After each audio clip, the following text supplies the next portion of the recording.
हरे कृष्णा। प्यारे भक्तगणों, आज है बरुथनी एकादशी व्रत की पारण का दिन और आज का दिन भगवान विष्णु को समर्पित है।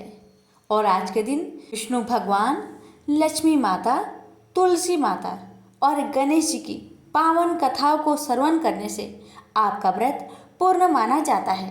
इसलिए अगर आप एकादशी की व्रत करते हैं, इन कथाओं को श्रद्धापूर्वक पूरा अवश्य सुनेगा और कमेंट बॉक्स में श्री हरि लक्ष्मी नारायण की जय लिखना ना भूलिएगा। तो आइए श्रवण करते हैं द्वादशी व्रत की कथा। राजा अम्बरीश भगवान श्री हरि के परम भक्त थे।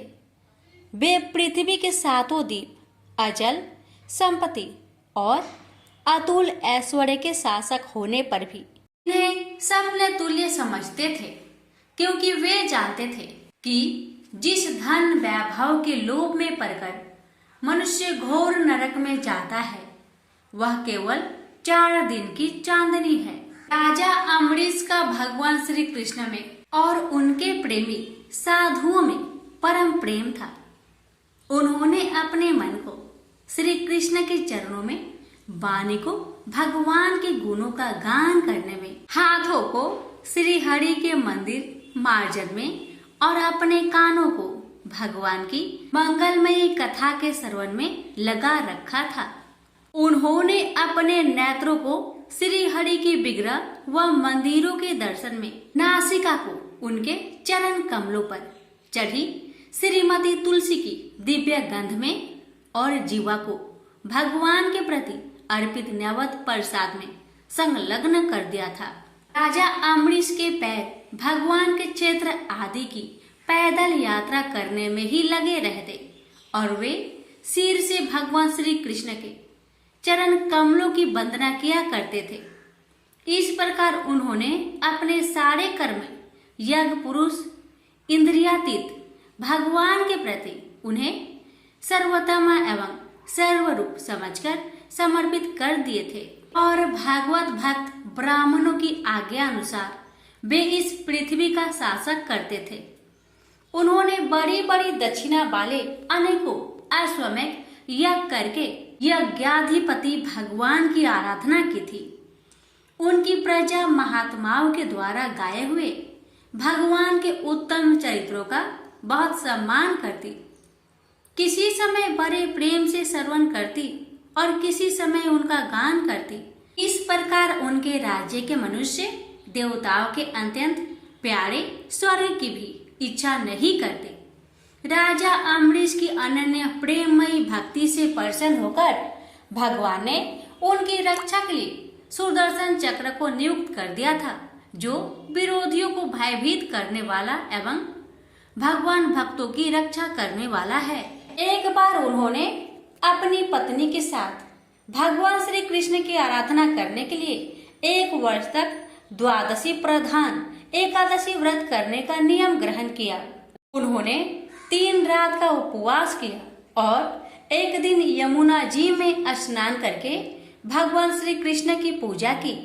तत्पश्चात पहले ब्राह्मणों को स्वादिष्ट और अत्यंत गुणकारी भोजन कराकर उन लोगों के घर 60 करोड़ गौएं सुसज्जित करके भेज दी।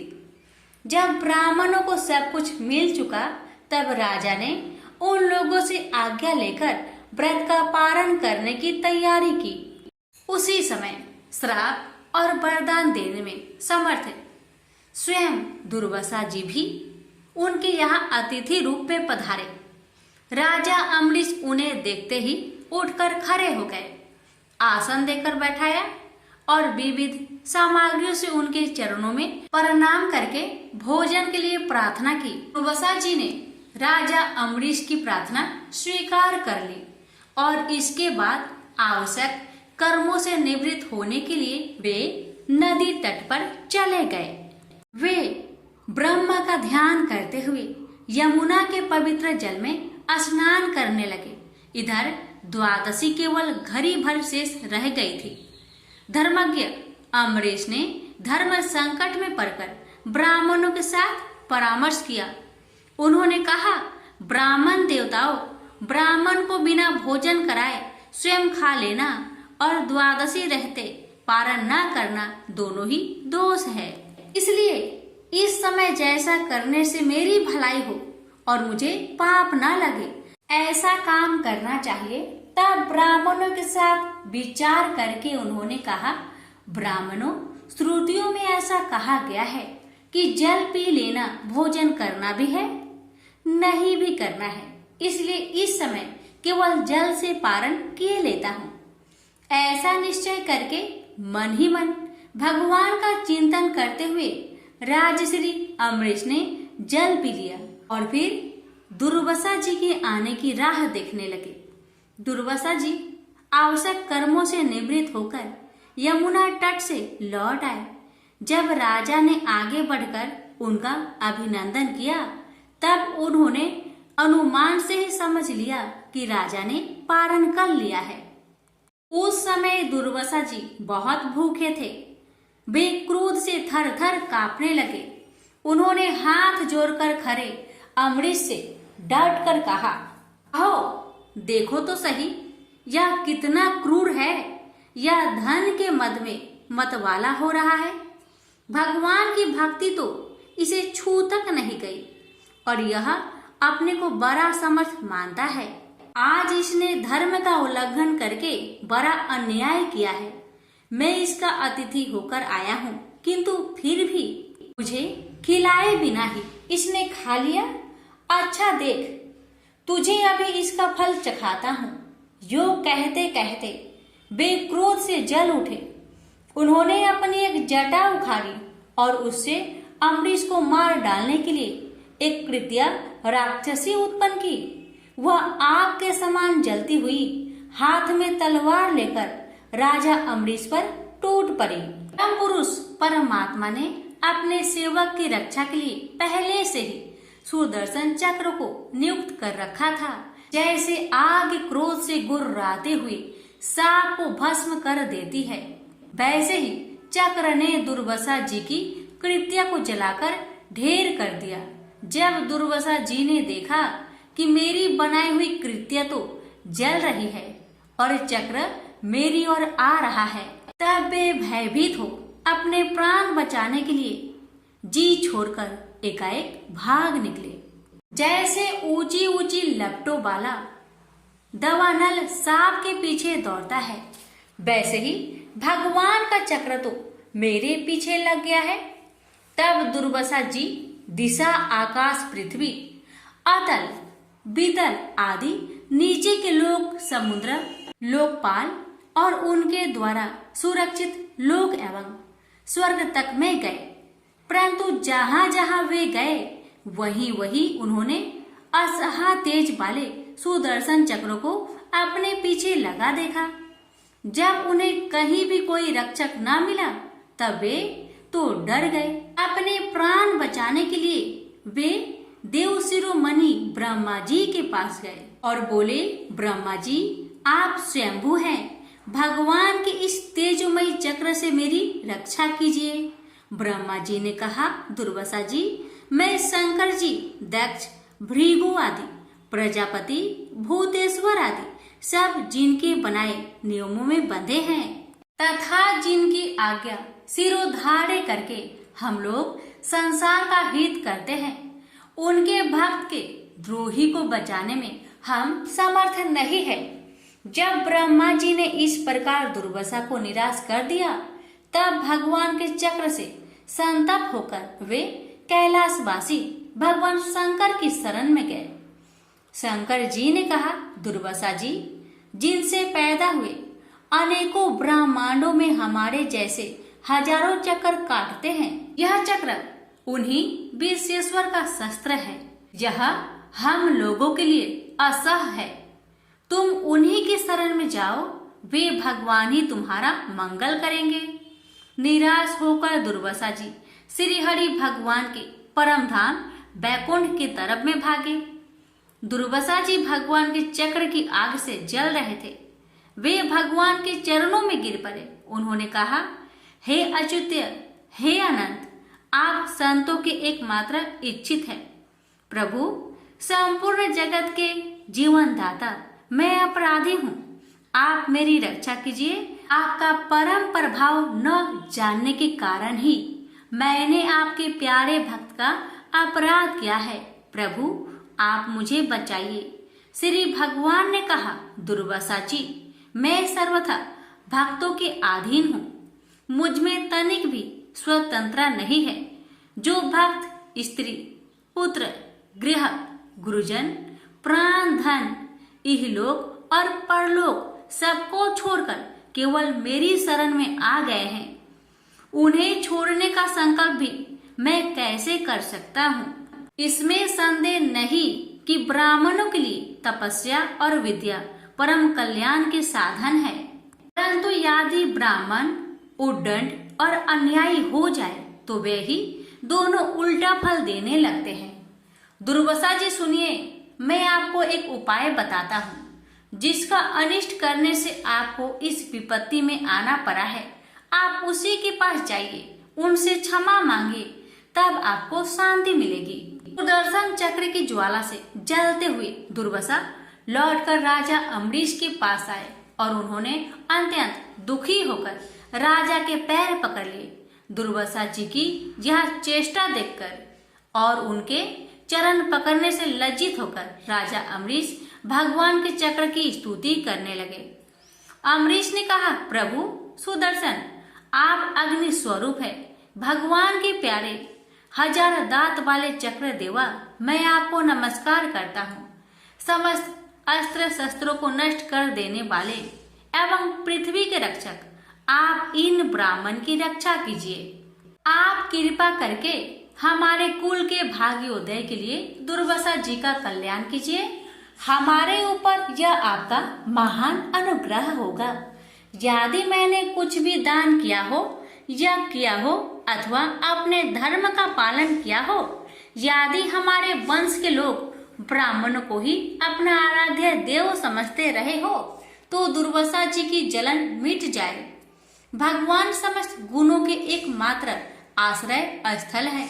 यदि मैंने समस्त प्राणियों की आत्मा के रूप में उन्हें देखा हो और वे मुझ पर प्रसन्न हो तो दुर्वासा जी का हृदय की सारी जलन मिट जाए। अब राजा अम्बरीश ने दुर्वासा जी को सब ओर से जलाने वाले भगवान के सुदर्शन चक्र की इस प्रकार स्तुति की। तब उनका प्रार्थना से चक्र शांत हो गया।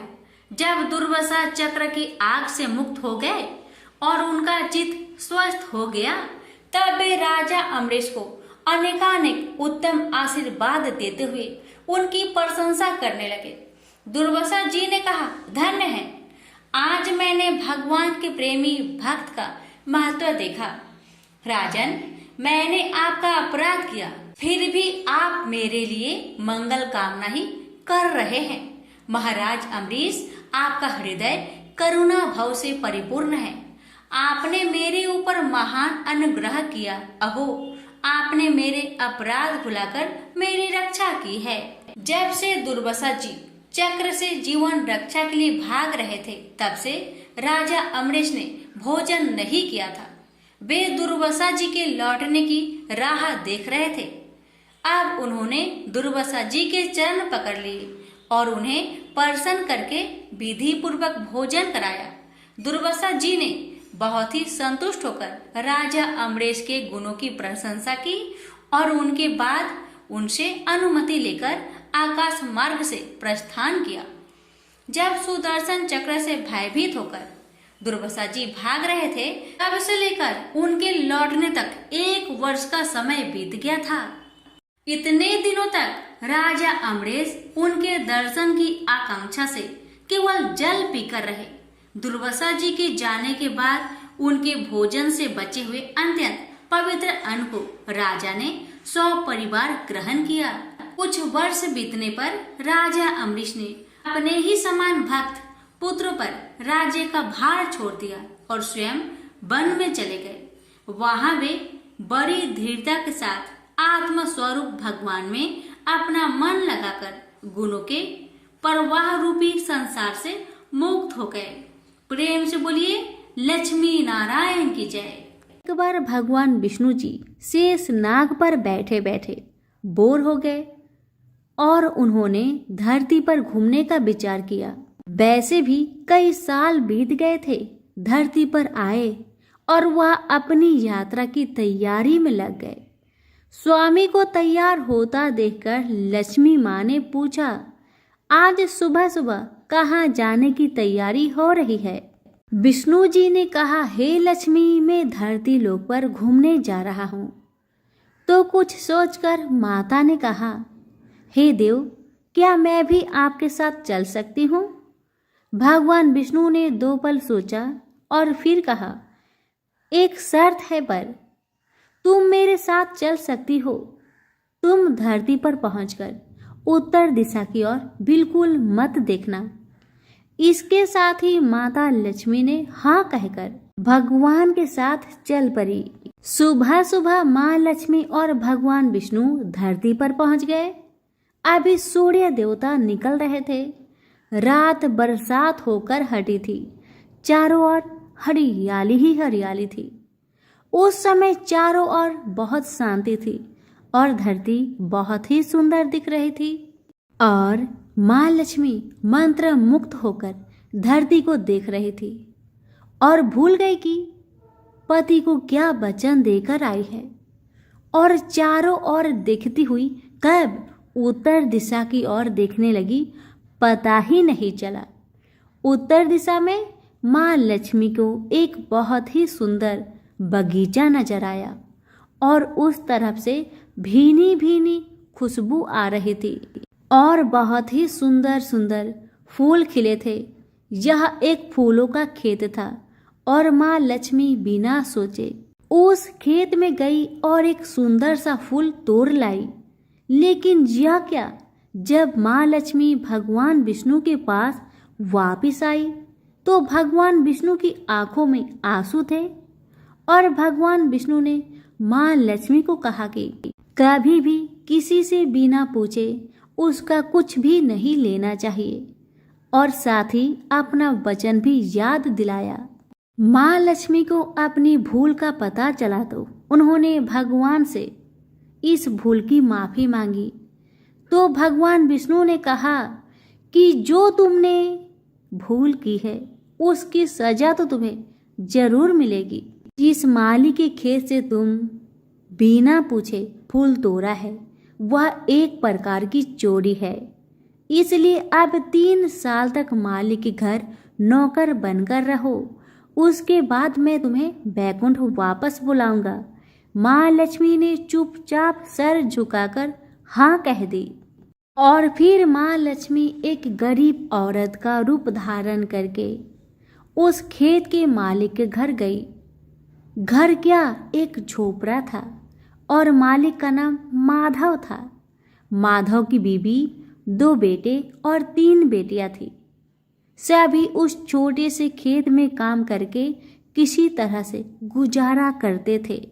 माँ लक्ष्मी जब एक साधारण और गरीब औरत बनकर जब माधव के झोपड़े पर गई तो माधव ने पूछा, बहन तुम कौन हो और इस समय तुम्हें क्या चाहिए?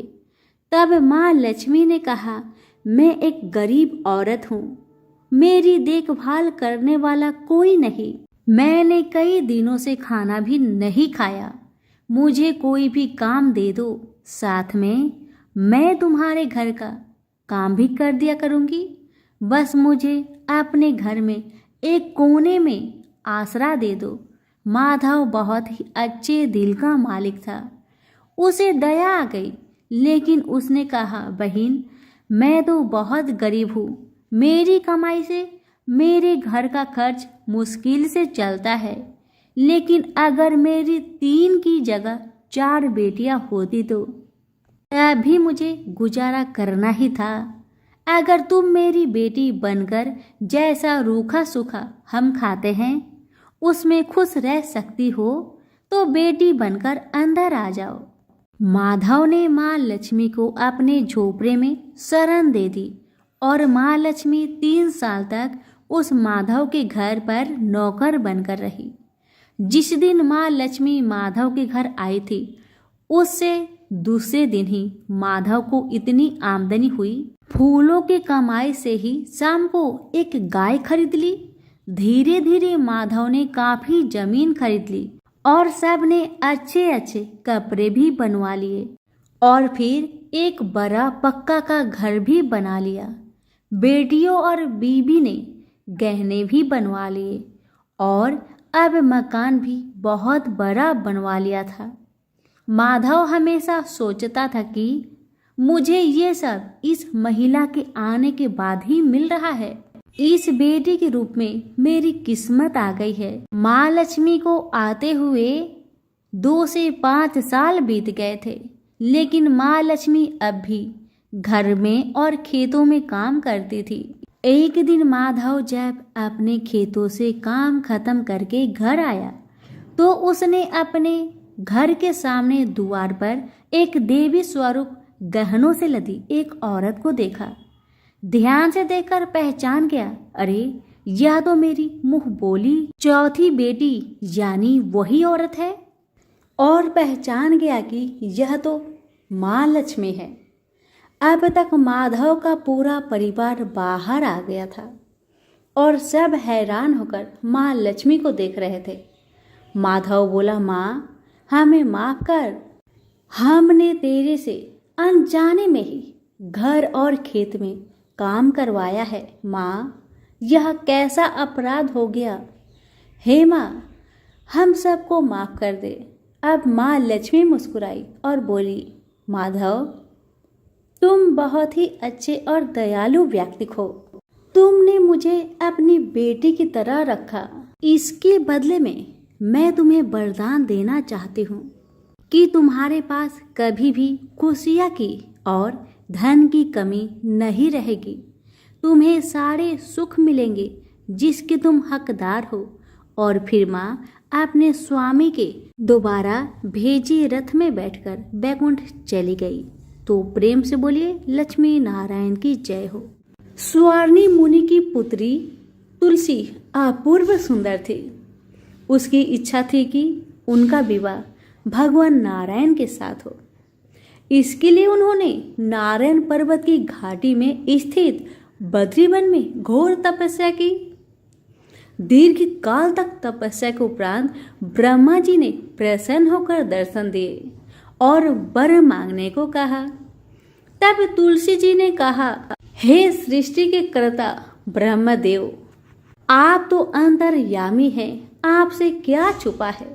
सबकी मन की बात आप जानते हैं। फिर भी मैं अपनी इच्छा आपको बताती हूँ। मैं चाहती हूँ कि भगवान श्री हरि मुझे पति रूप में मिले। तुलसी की बातें सुन ब्रह्मदेव ने कहा, तुम्हारा अभीष्ट तुम्हें अवश्य मिलेगा। आपने पूर्व जन्म में किसी अपराध के कारण तुम्हें श्राप मिला है। इसी प्रकार भगवान श्री नारायण के एक पार्षद को भी दानव कुल में जन्म लेने का श्राप मिला है। दानव कुल में जन्म लेने के बाद भी उसमें नारायण का अंश विद्यमान रहेगा। इसलिए इस जन्म में पूर्व जन्म के पाप के शमन के लिए संपूर्ण नारायण तो नहीं, नारायण के अंश से युक्त दानव कुल में जन्मे उस श्रापग्रस्त पार्षद से तुम्हारा विवाह होगा। श्राप मुक्त होने पर भगवान श्री नारायण सदा सर्वदा के लिए तुम्हारे पति हो जाएंगे। तुलसी ने ब्रह्मा जी के इस वर को स्वीकार किया, क्योंकि मानव कुल में जन्म के कारण उसे मायावी भोग तो भोगना ही था। तुलसी बद्री वन में रहने लगी। नारायण का वह पार्षद दानव कुल में शंखचूड़ के नाम से पैदा हुआ था।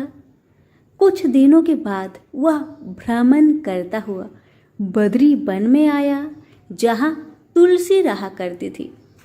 वहाँ तुलसी को देखते ही उस पर मुग्ध हो गया। तुलसी के सामने उसने अपने साथ विवाह करने का प्रस्ताव रखा। इतने में ही वहाँ ब्रह्मा जी भी आ गए और उन्होंने तुलसी से कहा, तुलसी शंखचूड़ को देखो, कैसा देवोपम इसका स्वरूप है। दानव कुल में जन्म लेने के बाद भी लगता है जैसे इसके शरीर में नारायण का वास हो। तुम प्रस्ताव को स्वीकार कर लो। तुलसी को भी लगा कि उसकी तपस्या पूर्ण हुई है, उसे इच्छित फल मिला है। शंखचूड़ के साथ उसका गंधर्व विवाह हो गया और वह शंखचूड़ के साथ उसके महल में पत्नी बनकर आ गई। शंखचूड़ ने अपनी परम सुंदरी सती सावधि पत्नी तुलसी के साथ बहुत दिनों तक राज्य किया। उसने अपने राज्य का इतना विस्तार किया कि देवलोक तक उसके अधिकार में आ गया। स्वर्ग का सुख भोगने वाले देवताओं की दशा भिखारियों की जैसी हो गई। शंखचूड़ किसी को भी कष्ट नहीं देता था, पर अधिकार और राज्य छीन जाने से सारे देवता मिलकर ब्रह्मा, विष्णु और शिव की सभा में गए तथा अपनी विपत्ति सुनाई। ब्रह्मा जी ने कहा, तुलसी परम साध्वी है, उसका विवाह शंखचूड़ से मैंने ही करवाया था। शंखचूड़ को तब तक नहीं हराया या मारा जा सकता है जब तक तुलसी को न छला जाए। विष्णु जी ने कहा, शंखचूड़ पूर्व जन्म में मेरा पार्षद था, श्राप के कारण उसे दैत्य कुल में जन्म लेना पड़ा। इस जन्म में भी मेरा अंश उसमें व्याप्त है, साथ ही तुलसी के पतिव्रत धर्म से वह अजय है। फिर देवताओं की सम्मति से भगवान शिव ने शंखचूड़ के पास संदेश भेजा कि या तो वह देवताओं का राज्य लौटा दे या फिर उनसे युद्ध करे। शंखचूड़ भगवान शंकर के पास पहुंचा। उसने कहा, देवादिदेव, आपके लिए देवताओं का पक्ष लेना उचित नहीं है। राज्य बढ़ाना हर राजा का कर्तव्य है। मैं किसी को दुखी नहीं कर रहा हूँ। देवताओं से कहिए वे मेरी प्रजा होकर रहे। मैंने आपका भी कोई उपकार नहीं किया है और हमारा आपका युद्ध शोभा नहीं देता। अगर आप हार गए तो बड़ी लज्जा की बात होगी। मैं हार गया तो आपकी प्रीति बहुत अधिक नहीं बढ़ेगी। शंखचूड़ के बातें सुन भगवान शंकर हंसने लगे। भगवान तो सब रहस्य समझते थे। तुलसी और शंखचूड़ के पूर्व जन्म की श्राप की अवधि लगभग पूरी हो चुकी थी। भगवान बोले, इसमें प्रीति और लज्जा की बात नहीं। तुम देवों के राज्य लौटाकर उन्हें उनके पद पर प्रतिष्ठित होने दो। युद्ध से बचने का यही एक उपाय है। शंखचूड़ ने कहा, मैंने युद्ध के बल से देवलोक जीता है। कोई उसे युद्ध के द्वारा ही वापस ले सकता है। यह मेरा अंतिम उत्तर है। मैं जा रहा हूँ। ऐसा कहकर शंखचूड़ चला गया। उसने अपनी पत्नी तुलसी को सारी बात बताई और कहा, कर्म भोग सब काल सूत्र में बंधा है। जीवन में हर्ष, शोक, भय, सुख, दुख, मंगल, अमंगल काल के अधीन है। हम तो केवल निमित्त है। संभव है भगवान शिव दोनों का पक्ष लेकर मुझसे युद्ध करे। तुम चिंता मत करना, तुम्हारी सती तेज मेरी रक्षा करेगी। दूसरे दिन भगवान शंकर ने नेतृत्व में देवताओं ने युद्ध छेड़ दिया। शंखचूड़ ने भीषण बाणों की वर्षा कर उनका वेग रोका। उसके प्रहार से देवता डगमगाने लगे। उसने दानवी शक्ति का प्रयोग कर मायावी युद्ध आरंभ किया। युद्ध स्थल पर दानव शंखचूड़ किसी को दिखाई नहीं देता था, पर उसका अस्त्र शस्त्र देवताओं पर प्रहार कर देवताओं को घायल कर रहा था। अब देवतागण अपना अस्त्र शस्त्र चलाए तो किस पर चलाए और कैसे चलाए, क्योंकि कोई शत्रु सामने था ही नहीं। कई दिनों तक इस तरह भयंकर युद्ध चला। शंखचूड़ पराजित नहीं हुआ। तब भगवान शिव ने विष्णु जी से कहा, विष्णु कुछ उपाय करिए, अन्यथा मेरा तो सारा यश मिट्टी में मिल जाएगा। तब श्री हरि विष्णु ने सोचे, बल से तो शंखचूर को हराया नहीं जा सकता, इसलिए छल का सहारा लेना होगा। उन्होंने तुरंत अपना स्वरूप शंखचूर जैसा बनाया और वस्त्र शस्त्र से सज्जित हो तुलसी के पास आए और बोले, प्रिय, मैं युद्ध में जीत गया। सारे देवता भगवान शंकर समेत हार गए। आओ, इस खुशी में आओ, मैं तुम्हें अंक से लगा लूं। पति को प्रत्यक्ष खरा देख तथा विजय का समाचार सुन वह दौड़कर मायावी शंखचूर के गले से लिपट गई। इस प्रकार पति पत्नी दोनों ने आलिंगन को खूब खुशी मनाई। पर पुरुष के साथ इस प्रकार का व्यवहार से उसका सती तेज नष्ट हो गया। उसका सती तेज जो शंखचूर की कवच के रूप में रक्षा कर रहा था, वह कवच नष्ट हो गया। शंखचूर शक्तिहीन हो गया। यह जानते ही भगवान शंकर ने अपने त्रिशूल से प्रहार किए। त्रिशूल के लगते ही शंखचूर जलकर भस्म हो गया। शंखचूर के मरने को जानकर विष्णु अपने असली स्वरूप में आ गए। सामने अपने पति शंखचूर के स्थान पर भगवान विष्णु को खड़ा देख तुलसी बहुत विस्मित हुई। उसको पता लग गया कि स्वयं नारायण ने उसके साथ छल किया है। क्रोध में आकर उसने श्राप दिया, एक सती स्त्री का अस्तित्व भंग करने के अपराध में तुम हृदयहीन पत्थर हो जाओ।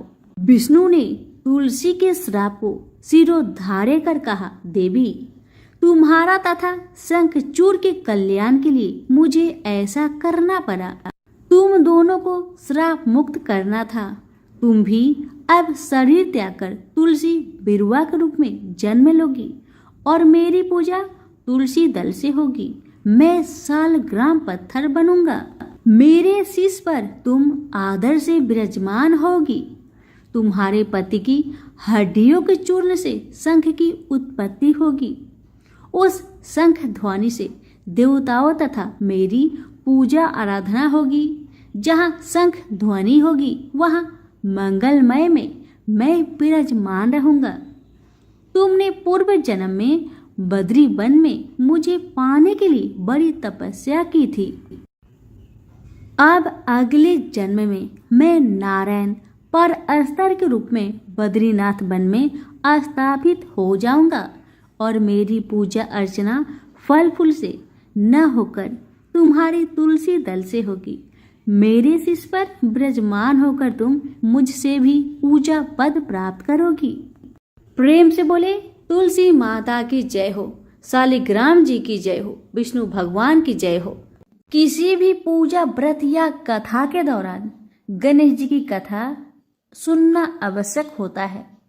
विघ्नहर्ता गणेश अपने भक्तों की कठिनाई को दूर करते हैं और उन्हें मनोवांछित फल प्रदान करते हैं। विघ्नहर्ता गणेश जी को बुद्धि, विवेक और धन का स्वामी कहा जाता है। हिंदू मान्यताओं के अनुसार गणेश जी की पूजा करने से सुख शांति बनी रहती है और जीवन के सभी दुख दर्द दूर होने के साथ शुभता का वास होता है। भगवान गणेश अपने भक्तों की जिंदगी में आई हुई विपदा को हमेशा के लिए दूर करते हैं और लंबे समय से रुके हुए शुभ कार्य को संपन्न करते हैं। किसी भी पूजा में सबसे पहले गणेश जी की आरती की जाती है और बिना गणेश जी की कथा कहे कोई भी पूजा अधूरी मानी जाती है। आज हम आपके लिए गणेश जी की कथा लेकर आए हैं जो हर एक पूजा में सुना जाता है। पौराणिक कथाओं के अनुसार एक गांव में एक विधवा अपनी बहू के साथ रहती थी। उसकी बहू मंद बुद्धि वाली थी जो अपनी भूख बर्दाश्त नहीं कर पाती थी और हमेशा खाने के लिए उतारू रहती थी। वह सबसे पहले उठकर खाना खाती थी, फिर घर के बाकी काम किया करती थी।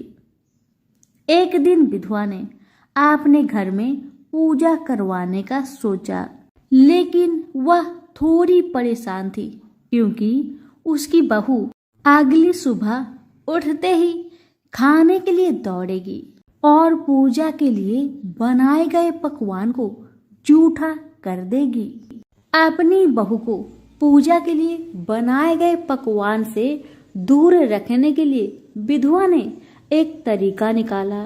पूजा वाले दिन उसने एक मटका लिया और उसके नीचे एक छेद कर दिया और अपनी बहू से बोली कि आज तो पूजा है, इसलिए खाना खाने से पहले पानी भर के ले आओ। बहू भी चालाक निकली। उसने देख लिया था कि विधवा ने मटके के नीचे छेद कर दिया है, इसलिए वह अपनी साड़ी में आटा बांधकर पनघट पर चली गई। वहां उसने आटा निकाला और कुएं के पानी के मदद से बाटियां बनाने लग गई।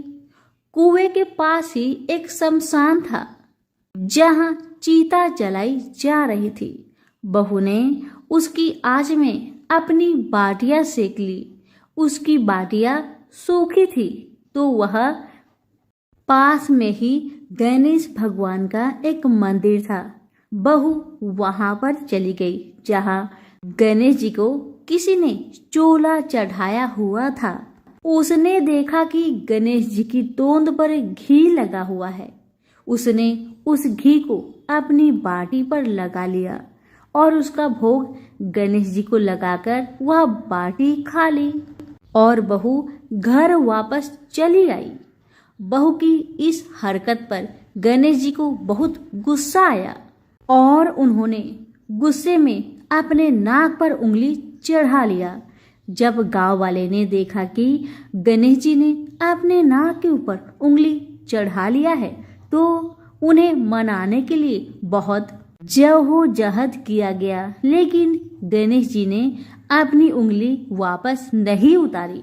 जब यह बात राजा को पता चली तो राजा ने बड़े बड़े पंडितों और ज्योतिषियों को बुलवाया और हवन करवाया, लेकिन गणेश जी फिर भी नहीं माने।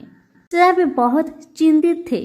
राजा ने पूरे गांव में यह ऐलान करवा दिया कि जो भी इंसान गणेश जी की नाक पर से उंगली हटाने में सफल होगा उसे इनाम के तौर पर 5 गांव दिया जाएगा। गांव के सभी लोग गणेश जी को मनाने आए, लेकिन गणेश जी किसी से भी न माने और अपनी उंगली नाक पर चढ़ाए रखे। अंत में विधवा की बहू बोली कि अगर सब उसे आज्ञा दे तो वह गणेश जी की उंगली हटा सकती है। उसकी बात सुनकर उसकी विधवा सासू माँ हंसने लगी और बोली कि जब बड़े बड़े विद्वान कुछ नहीं कर पाए तो वह कैसे गणेश जी को मना पाएगी। तब किसी ने बोला कि जब सब लोगों को मौका मिला तो उसे भी एक मौका मिलना चाहिए। फिर सभी लोग बहू को एक मौका देने के लिए मान गए, लेकिन बहू ने एक शर्त रखी। उसने कहा कि उसके घर से लेकर मंदिर तक पर्दा बांध दी जाए। सब लोगों ने सोचा कि इतना तो हो ही चुका है तो पर्दा बांधने में क्या जाता है। बहू के कहे अनुसार उसके घर से लेकर मंदिर तक पर्दा लगाया गया। बहू ने अपना दिमाग लगाया और वह अपने साड़ी की आंचल में मोगली छिपाकर मंदिर चली गई। अब बहू ने मंदिर में जाकर गणेश जी से बोला कि मैंने आपके तोंद से जरा सा घी क्या ले लिया, आपने अपने नाक पर उंगली चढ़ा ली।